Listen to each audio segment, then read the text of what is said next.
you started off by saying thank you for the opportunity. And I kind of want to return that by saying thank you, sir, for joining us as the subject matter expert and being candid and sharing your experiences with us and telling us, not only us as in Han and I, but anyone who watches this video about your experiences, because that in itself will help change the culture. So thank you.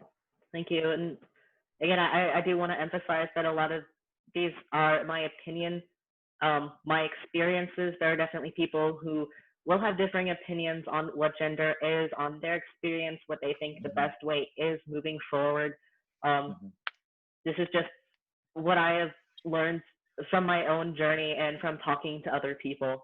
The purpose of what we're trying to do is not to tell the audience or tell whoever's watching this, this is the way and this is the only way. What we want to bring is personal experiences, people that actually experience that topic, both positively and negatively, right? So that we can share these experiences, that you may be enlightened and understand a little bit more about that topic from real world experiences. I think that's the best way to understand something, is to actually hear someone that went through that and to learn the good and the bad that came from it. So I thank you as an ambassador, right, to the LGBTQ plus community, for sharing your personal experiences, your knowledge, your initiatives that you are doing in Korea is remarkable. It's my hat off to you and what you are doing for the future of this community. And I hope nothing but the success, that it becomes bigger, that I don't have to read statistics of 5%, you know, that it dramatically increases. So, because I think one thing is, as we address this cultural change, more and more people will be more comfortable in having this discussion and not being afraid, right? Regardless if they want to identify themselves or not, having heterosexual people having conversation about this and being comfortable is where we need to go. I think it's like everything. You have your own experiences, but the world is huge, and just the person next to you, even if they look like you, they have an incredibly different experience than your own. I'm kind of curious because Han and myself, we had done some research. Obviously, we added some context prior to our question.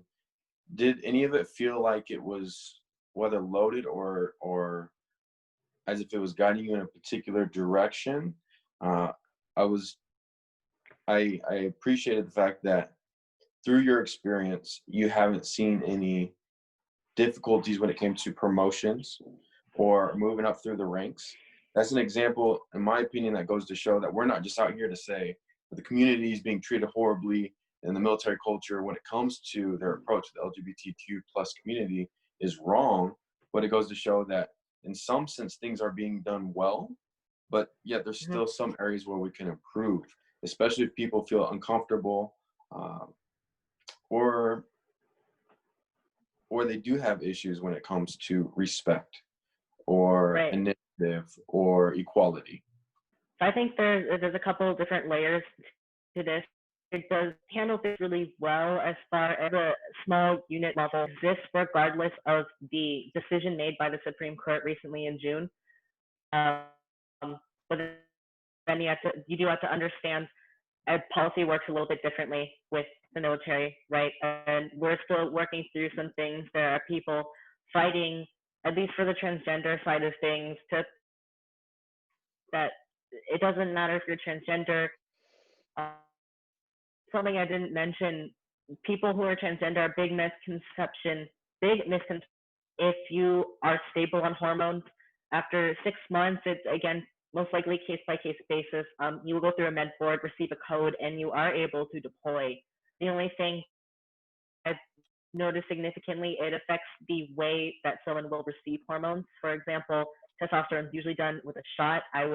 Had I gone down range, I'd have to do a gel. which is actually what I do anyways, and that is the direction the Air Force is heading is switching everybody to a gel.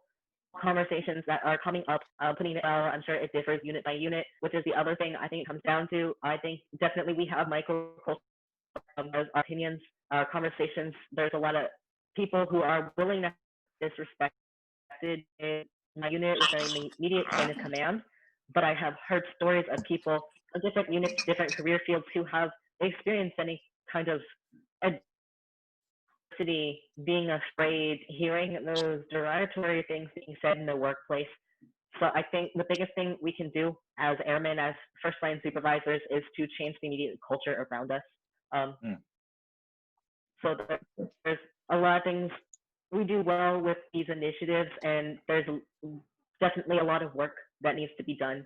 I know the Army recently archived LGBT Pride Month, and I know that my associate in the MMA is very upset about that, and he's been fighting with his organization over at Humphreys to try and open up the conversation and bring it back, bring those special observances back up to the forefront, because they're definitely important. We cannot ignore it. But I agree with you. There's some things we do very well and some things we need to work on. I think that's mostly policy. But as far as the people around me in Intel, the only things that I've come across is just lack of education, which can easily be fixed. Yeah, I totally agree with that. Yeah, anything else you want to add to the end that you haven't addressed or we haven't addressed as a question? Okay, I just wanted to say thank you again for this opportunity. I hope I did my community justice about my answers. There's definitely more that I need to learn, but thank you for allowing me to talk on it so that other people can get that initial, just the spark that initiates their own research to form their own opinions